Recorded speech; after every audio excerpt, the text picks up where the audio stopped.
NIA नि साजा फोसावनायखौ गोथौ दुखु मोननाय फोरमायदों मिरु एबसुनि आफादगिरि दिपेन बर'आ। नंगौ मैया NIA नि स्पेशल कर्टआव बारग' NDFB नि रबि बसुमतारीखौ जिउनां साजा फोसावदोंमोन। बेनि उनावनो एबसुआ NIA नि साजा फोसावनायखौ गोख्रोङै सोंखारिदों। मिरु एबसुनि आफादगिरि दिपेन बर'आ बुंदों सान्थि सुक्तिनि उनाव बारग' NDFB नि सोद्रोमाखौ दायनिगिरि खालामनाय सुक्तिनि नेम खान्थिखौ सिफायनाय जादों। NIA नि बे साजाखौ एबसुआ जेब्लाबो गनायनानै लाया। जाय समाव सान्थि सुक्ति जानानै NDFB नि दैदेनगिरिफोरनि सायाव थानाय केसफोरखौ बोखारनायनि खामानिया गोख्रै सोलिगासिनो दंमोन। बेबादि समावनो मैया NIA नि स्पेशल कर्टआव रबि बसुमतारी मुंनि सासे बारग' NDFB नि सोद्रोमाखौ जिउनां साजा फोसावो। थारैनो गोजोन बिटिआर गोरोबथानि उनाव जोबथेसालियाव थानाय एबा दाय थानाय बारग' NDFB नि सोद्रोमाफोरा केसनिफ्राय उदां जानोसो नांगौमोन। नाथाय बेबादि समावनो NIA नि स्पेशल कर्टआ बारग' NDFB नि सासे सोद्रोमाखौ दायनिगिरि खालामनाया बर' हारिनि थाखाय जोबोरैनो दुखुनांथाव। बे नोजोरजों एबसुनि आफादगिरि दिपेन बर'आ बुंदों सान्थि सुक्तिनि गेजेरजों दाय जाबसिननाय सासेबो सोद्रोमाया जाहाथे दायनिगिरि जाया बेखौ लानानै भारत सरकार गिबि मन्थ्रि आरो गोजौ थाखोनि बिबानगिरिफोरनो मिथिहोखानाय जादों। बेनि अनगायैबो रन्जन दैमारिजों लोगोसे सास्नि सोद्रोमानि केसखौ बोखारनायनि थाखाय सुप्रिम कर्टआव खावलायनाय जादों होननानै बुंबावो। बे आयदाखौ लानानै थाबैनो मिरु नखर बिफाननो लाइजाम दैथायहरगोन होननानै आफादगिरि दिपेन बर'आ मिथियो। दाखालि बावै जोङो नुदों जे नेशनेल इन्वेस्टिगेशन एजेन्सि NIA बे NIA नि स्पेशल कर्टआ रबि बसुमतारी एलाइस रंजा बाजा बिथांखौ लाइफ टाइम माने इमप्रिजनमेन्ट जाबजीबन कारादण्ड फोसावदों। आरो आथिखालाव जोङो जिखौ जोंनियाव तथ्य दङ आरो जोङो सेन्ट्रेल माने जेलाव जाय बिथांमोनखौ लोगो हमदों जे गासै 59 NDBS, NDB, RDR गुबुन गुबुन हान्जानि बेयाव NIA आदालतआ बा CBI आदालतआ बिसार खालामबाय थानाय जेलाव दङ। दा दाखालि बावै NIA आदालतआ बा NIA नि स्पेशल कर्टआ रबि बसुमतारी बिथांखौ जि लाइफ टाइम इमप्रिजनमेन्ट होबाय बियो भेरि माच आनफर्चुनेट आरो बेखौ लानानै दुलाराय बर' फरायसा आफादा गोख्रोङै सोंखारिदों। आङो एसे सिगाङाव एसामिस आरो गुबुन गुबुन TV चेनेलावबो बे बाथ्राखौ रिसेन्टमेन्ट आङो होदों। जे बाथ्राया जाहैबाय जे 2020 27 जानुवारि बे गोजोन गोरोबथानि सिगां बा बिटिआर गोरोबथानि सिगां जाय बिथां जेलाव दङमोन सुक्तिनि उनाव बिथांमोनखौ हगारनायनिसो बेयाव बाथ्रा दङमोन। आरो 9.4 आव क्रिमिनेल केस आरो हाइनियास आरो नन हाइनियास बे केस उइथड्र खालामनायनि बाथ्रा दङ।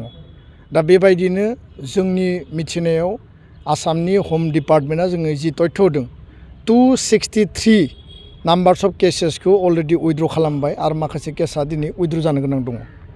दा बेबायदि मोनसे समाव जेराव जोङो भारत सरकारजों सावरायदों, भारत सरकारनि नखर बिफान हम डिपार्टमेन्टखौ जों बुंदों,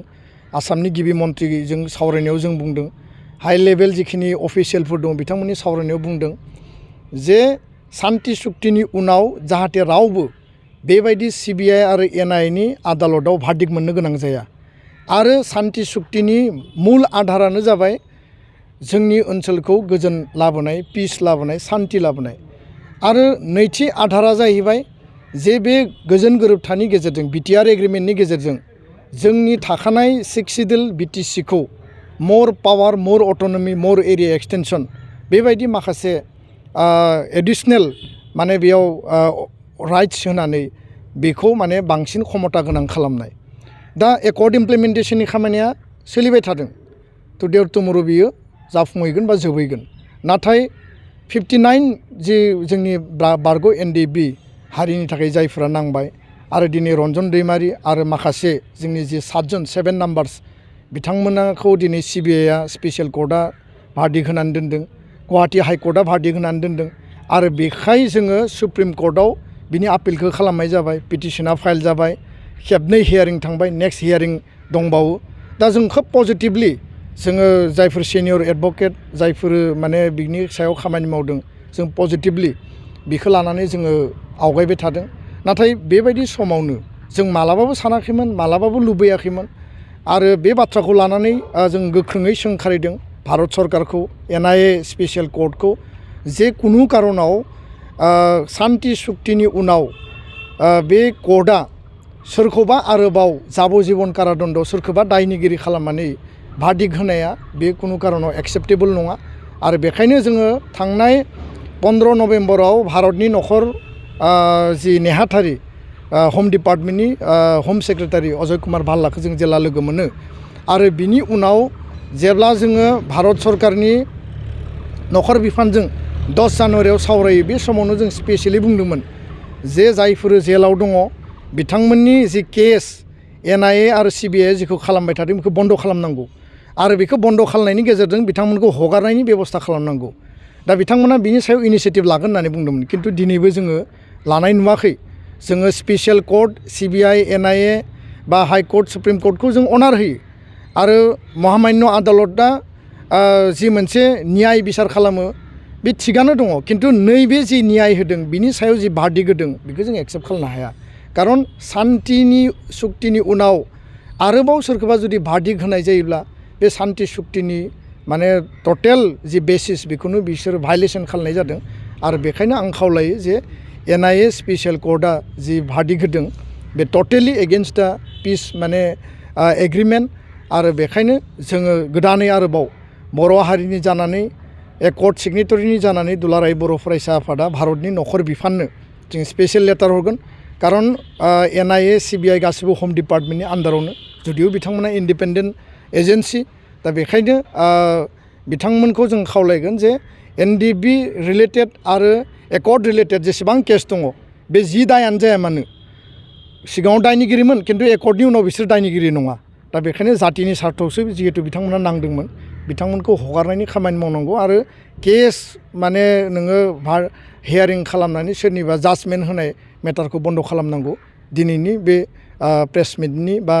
नोंथांमोननि मिडियानि गेजेरजों आङो स्पेसियेलि सरकार आरो रायजो राजाखौबो आङो सांग्रां जानो थाखाय खावलायबाय बिथांमोनखौ उदां खालामाब्ला दुलाराय बर' फरायसा दुलाराय बर' फरायसा आफादनिफ्राय स्पष्ट बाथ्रा जे NIA स्पेसियेल कर्टआ जि जाजमेन्ट होदों बे जाजमेन्टनि सायाव जोङो भारत सरकारनि हम सेक्रेटारि बिथांनो जोङो स्पेसियेल लेटार हरगोन आरो 59 जि सुबुं दङ आरो एडिशनेलि 7 numbers of Ranjan Daimary George बर' आरो गुबुन गुबुन जि दङ बिथांमोननि बेलायावबो माने आलादा आलादा मोननै लिस्ट खालामनानै जोङो हम सेक्रेटारिनि लेटार लिरगोन जाहाथे बिथांमोना जेलनिफ्राय गनांगौनि थाखाय गभर्नमेन्टआ NOC होनांगौ 2 नम्बरा जाबाय बिथांमोननि जि हियारिं बियो कमप्लिटलि बन्द जानांगौ आरो बिथांमोनखौ लांदां अख्राङाव हगारनानै हरनांगौ आरो बे जि माने NIA नि जि मोनसे बिथांमोनखौ जि क्रिमिनेल मोनसे नोजोरजों नायनाय बियो खोब दुखुनांथाव आरो बेबायदि ट्रिटमेन्टखौ जोङो सहायनाया माने जोंनि थाखाय एक्सेप्टेबल नङा 2023-24 सोलोंथाइ बोसोरनि थाखाय गोदान मुं थिसननाय लानानै फैदों बडलेण्ड एकाडेमि सिनियर सेकेन्डारि फरायसालिया क'क्राझार जिल्लानि तिनिआलियाव थानाय बर' बिजोंनि बडलेण्ड एकाडेमि सिनियर सेकेन्डारि फरायसालिया दायो केजिनिफ्राय 9 थाखोसिमनि गोदान मुं थिसननायखौ लागासिनो बडलेण्ड एकाडेमि सिनियर सेकेन्डारि फरायसालियाव गुनगोनां सोलोंथाइ होनायजों लोगोसेयैनो नोंथांमोना बे फरायसालियाव थानाय जानायनि हस्टेल खाबुखौ मोननो हागोन बेजों लोगोसेयैनो बे फरायसालियाव एक्सट्रा टिउसन आरो इंलिश स्पिकिं कर्सखौबो फरायसाफोरनो होनाय जायो गोसो गोनां फरायसाफोरा मुं थिसननायखौ बाङाय बेसेनावनो मोननो हागोन